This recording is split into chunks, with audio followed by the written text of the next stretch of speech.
Assalamualaikum warahmatullahi wabarakatuh. Hamdan syukran lillah amma ba'd. Sahabat manusia plural yang saya hormati dan saya banggakan. Ganjar emosi. Santai Wung. Nanti saya akan kasih waktu khusus untuk Anda. Di dialog terbuka Muhammadiyah. Jadi dan ada satu lagi perempuan yang menjadi sorotan. Dia bertanya, bukan bertanya sih, beropini, bernarasi. Tapi menurut saya kurang pas. Di ruang dialog yang waktunya juga tidak panjang-panjang amat. Lalu kemudian dia bernarasi panjang lebar. Kirain saya akan mengajukan pertanyaan yang wow banget. Ternyata pertanyaannya menurut saya biasa-biasa saja. Nggak jadi soal, ya itulah mahasiswa. Namanya juga sedang menjadi mahasiswa. Dan satu lagi ada yang menjadi sorotan ketika si mahasiswi itu sedang bertanya. Di pinggirnya itu ada yang ribut.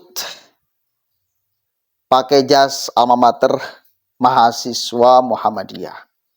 Sampai diamankan oleh Kokam. Atau bahkan mau ribut dengan Kokam. Karena disuruh. Dia akan berdiri. Disuruh jangan berdiri mungkin. Dia tetap berdiri. Ngotot. Dan segala macam. Ya akhirnya bersitegang dengan Kokam. Komando Kesiapan Angkatan Muda Muhammadiyah. Kalau di NU Bansernya.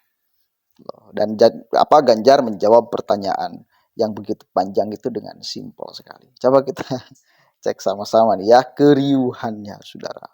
Perkenalkan, nama saya Tiara Masrifa Lubis. Saya dari mahasiswa Universitas Muhammadiyah Profesor Dr. Hamka. Sebelumnya yang sangat teristimewa kepada Pak Ganjar, kita sudah pernah bertemu sebelumnya di IDFS. Dan di akhir dari dialog kita, Bapak mengatakan bahwasanya mengajak kami, atau khususnya saya, untuk diskusi lebih lanjut lagi mengenai isu-isu apapun yang ada di Indonesia ini. Selanjutnya juga kepada ayahanda moderator, Bapak Mukti gitu ya. Harapannya izinkan dan berikan kami kesempatan. Di sini dilihat dari belakang tadi sudah banyak suara-suara. Karena agar supaya di sini kan forumnya adalah forum publik ya. Forum untuk bersama, bukan forum panelis saja, bukan forum narasumber saja, forum kami semua di sini. Jadi jangan tadi bahasanya jangan dijadikan kami panelis ke-6. Berarti yang layak hanya panelis ini yang di atas saja, ayahanda-ayahanda yang di atas ini saja gitu kan. Itu kan tidak pas. Kita kan Muhammadiyah. Muhammadiyah itu adalah kemaslahatan gitu ya. Semuanya, apalagi kami kader. Kebetulannya juga saya adalah anggota IMM FK Puhamka. Oke. Baik, kepada Pak Ganjar, izinkan dan berikan waktu saya, moderator ayahanda, untuk 2-3 menit menyampaikan wacana dan pemikiran yang ingin saya sampaikan, agar supaya wacana dan substansinya itu lengkap. Ini juga mewakili suara generasi muda. Oke. Pak Ganjar pernah berkata, Dramakor, sebenarnya yang terjadi drama koboi alias semau gue. Tapi aneh dan lucunya, sepertinya maling teriak maling. Kekuasaan memang sangat indah, sangat menarik, sangat istimewa dan sangat menggoda. Bahkan banyak orang berusaha berlomba-lomba atau mengorbankan hidup dan kehidupannya untuk menjadi berkuasa. Karena dengan berkuasa seorang bisa menjadi sangat dengan mudah memperoleh apa yang diinginkannya. Menjadi sangat istimewa, menjadi sangat dipuja. Oleh karena itu bisa kita katakan bahwa orang yang berkuasa bisa menjadi senang, bahkan tersanjung. Karena dengan demikian bisa dikatakan bahwasanya orang yang berkuasa itu bisa mendapatkan segala sesuatu dengan sangat-sangat mudah. Tapi apabila kekuasaan dipangku oleh orang yang tidak layak atau setengah layak, kita bisa katakanlah kekuasaan itu akan menjadi bencana.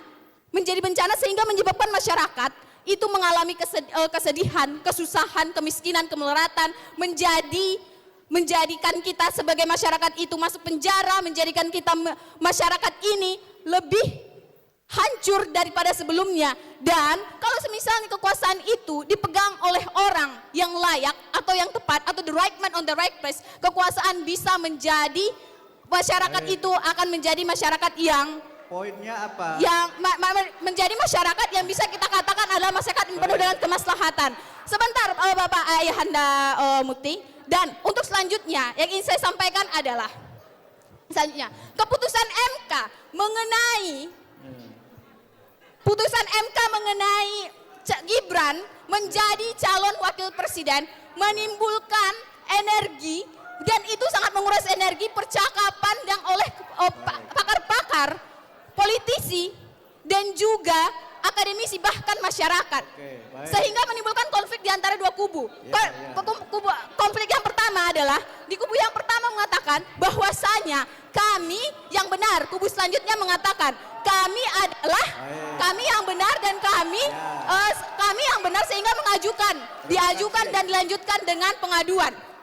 Terima kasih ya, berbagi waktu Oleh yang lain sebentar. Oh, dan selanjutnya juga ini bisa dibuktikan ya. Dan selanjutnya adalah bagaimana seandainya seperti ini Ayahanda. Kalau semisalnya wacananya tadi lengkap, saya bagaimana bisa untuk sampai ke poinnya? Seperti itu. Nah, kalau kita perhatikan bagaimana kubu sebelah itu mulai mengatakan di berbagai media TV 2019 bahwasanya kami juga korban di tahun 2019 oleh orang lain yang saat itu adalah anggota partai yang sekarang dari bagian yang penguasa, yang sekarang merasa terzolimi. Oleh karena itu bisa kita pastikan bahwa hal yang seperti ini akan sebentar ya Handa.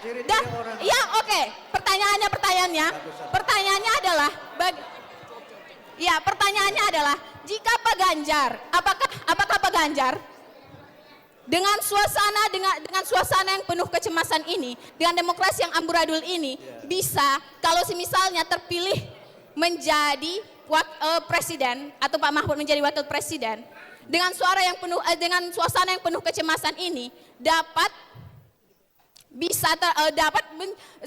bisa dikatakan bisa terpilih, itu apakah Pak Ganjar masih bisa untuk merasa percaya diri terpilih sebagai presiden dan wakil presiden dengan ketidakadilan yang sudah terjadi di Indonesia ini?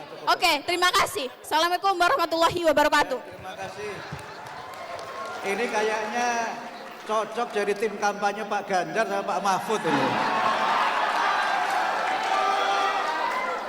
Orasinya itu loh, wah luar biasa. Saya makin yakin mahasiswa Muhammadiyah itu jadi orator-orator yang hebat. Cuma harus ingat, panjang pendek tidak dapat honor, itu yang penting. Mohon maaf ya, bukan berarti kami tidak akomodatif, karena Pak Ganjar dan Pak Mahfud juga ada agenda lain. Walaupun saya tahu ada aspirasi, banyak pertanyaan yang ingin disampaikan, tapi kita juga harus memahami bahwa beliau berdua juga agendanya tidak hanya di Muhammadiyah. Jadi dengan segala permohonan maaf, kami tidak membuka untuk pertanyaan berikutnya, sehingga saya persilakan yang terakhir Pak Ganjar dan Mahfud untuk closing menjawab beberapa pertanyaan dalam waktu tidak lebih dari 10 menit. Monggo. Sabar, nggak apa-apa. Sudah tenang saja. Ya, demokrasi. Saya dulu waktu mahasiswa juga kayak kamu kok. Ya, tapi dengarkan dulu. Saya juga kayak kamu, tapi kita mendengarkan, saling menghormati ya. Duduk dulu. Bung, duduk dulu. Karena saya menghormati Anda harus menghormati kami. Kami akan jawab, Anda tidak perlu teriak-teriak. Saya akan kasih waktu khusus buat Anda, Bung. Bung, halo Bung. Bung, saya akan kasih waktu Anda setelah ini khusus. Silakan duduk. Duduk aja. Duduk, enggak apa-apa. Saya dulu waktu semester 2 juga kayak Anda. Tenang aja, enggak apa-apa. Diskusi ini menarik memang. Tadi adik siapa tadi ya? Ya, ini sudah pernah bertemu saya. Memang gayanya begitu, tidak apa-apa. Saya waktu mahasiswa juga sama persis seperti itu. Tidak mudah merumuskan satu kalimat menjadi ringkas. Tapi penjelasan yang tadi itu kami bisa menangkap. Apakah kemudian Malik teriang Malik, drama dan sebagainya, kekuasaan itu menggoda. Insya Allah kita akan melakukan dengan cara yang benar. Dan itu bisa dibuktikan dengan track record kami berdua. Oke. Siapa itu yang agak besar badannya itu tuh? Menurut saya sangat tidak pas sekali, apalagi di hadapannya ada Kiai Muhammadiyah. Tapi ya wis lah, nggak jadi soal. Namanya juga kan posisinya mahasiswa, bukan santri. Tetapi ya sikap mahasiswa yang seperti itu juga menurut saya kurang elok. Dan satu lagi, si perempuan itu, ya kirain saya akan mengajukan pertanyaan. Ini kan ada beberapa poin yang dia sampaikan. Maling teriak maling. Apakah Ganjar akan pede di dalam memenangkan Pilpres ini sih? Padahal ada kecurangan demokrasi dan lain sebagainya kan itu ya. Maling teriak maling itu ke siapa coba nuduhnya? Kayaknya, sepertinya, bukan yakin 100%. Pendukungan nih sepertinya. Karena yang maling teriak maling menyerang siapa itu? Bukan Ganjar biasa yang kemudian menyerang habis-habisan. Kubu Prabowo kan, itu dikatakan maling teriak maling. Kemudian urusan proses kecurangan di MK menyerang Prabowo, yang tidak terserang ya hanya kubu Anies. Dan itu ya, dan itu. Tapi ya nggak jadi soal. Tapi yang saya tangkep poinnya itu. Oke, kesimpulannya itu. Mudah-mudahan ada manfaatnya. Wallahul muwaffiq ila aqwamit thoriq. Wallahu a'lam bishawab. Assalamualaikum warahmatullahi wabarakatuh.